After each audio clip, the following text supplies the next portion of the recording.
Hi friends, it's Miss Cat, and I'm here to read another bedtime story for dogs, which is by Leigh Anne Jasheway. Alright, and tonight's story is called Hans and Greta.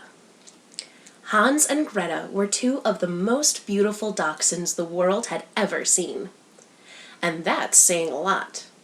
Hans, the boy dog, was as red as a summer sunset. And Greta, his sister, was the color of black velvet. They lived with their parents in a lovely house. Their address was 1 Wiener Dog Lane.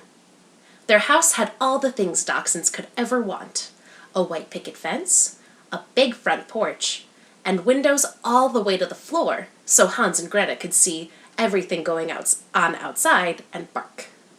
They were excellent barkers. One day, Hans decided he wanted to go for a stroll in the woods nearby. Greta was nervous about going so far from home, but Hans goaded her into going along by calling her a wimpy wiener. She just hated that. So she agreed. But, just to be on the safe side, she put on her reflective collar and packed a bag full of milk bones. As they traveled along, smelling all the good smells on the rocks and trees and bushes, Greta scattered milkbone crumbs behind her. This way, she thought, we can always find our way home. Hans, who was hungry, saw the milkbone crumbs and decided to eat them in between sniffing trees and scent-marking rocks. No problem, he thought to himself. I can find my way home from anywhere. He was pretty proud of himself. Soon it started to get dark. Greta was scared and said they should turn around and head for home. Hans didn't want to admit that he was scared of the dark, so he nonchalantly agreed. If you're too scared to go on, I guess we'll have to go back home. Greta searched on the ground for the milkbone crumbs she'd been scattering. Not seeing any, she looked at Hans suspiciously and asked, "What did you do with the crumbs?" "Crumbs? What crumbs?" he mumbled as he continued to munch. "Oh, don't give me that! I can see them sticking to your snout. Now, how are we going to make it back home?" Hans reassured her that she was in good paws and that he would find a way home. They started walking. It was getting darker and darker, and they were still lost in the woods. Soon a little boy rode by on his bike. "Let's ask him which way home is," Greta said excitedly. "Oh, he won't know anything," replied Hans cockily. "And really, I know exactly where we are." The boy rode off. It was clear to Greta that they were lost and getting loster. But when Hans got it in his mind that he was right, there was just no talking to him. Hans spotted a light in the woods. "Look," he said, "a light! Let's go in and get some food before we head home." Greta was nervous about asking food from strangers, but she figured that while Hans was stuffing his face, she could secretly figure out how to get home. Hans and Greta stood at the front door and whined and scratched. A tall woman in a blue uniform answered. "Oh no! The mail carrier! The enemy of dogs everywhere!"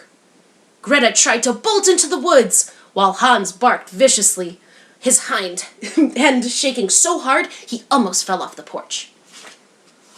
My, what cute little wiener dogs," said the mail carrier. "Won't you come in? I was just setting down to dinner. Would you like some macaroni and cheese?" Well, that got Hans' attention. He just loved macaroni and cheese. He stopped barking right away and followed the mail carrier inside.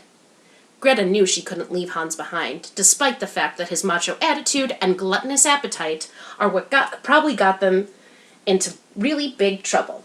So she went inside too. Hans ate a huge bowlful of macaroni and cheese, while Greta sat in the corner and watched everything suspiciously. A tiny pool of drool on the floor gave away the fact that she was hungry too. After she finished eating, the mail carrier got up. She put on her hat. Hans and Greta ran for the door, but it was locked. "Would you like me to take you home?" asked the mail carrier. Greta was pretty sure this was a trick of some kind, but at least they would have a better chance of escaping if they were outside. But before they knew what was happening, the mail carrier scooped them both up and stuffed Hans under one arm and Greta under the other like they were two loaves of French bread. The mail carrier deposited them on the front seat of the mail truck. They rode a long way. Hans had his head out the window and slobbered all over the next day's mail. Greta slithered to the floor and gave the evil mail carrier the dirtiest look she could come up with. But before they knew it, outside the mail truck window was the white picket fence and the big front porch and the windows down to the floor.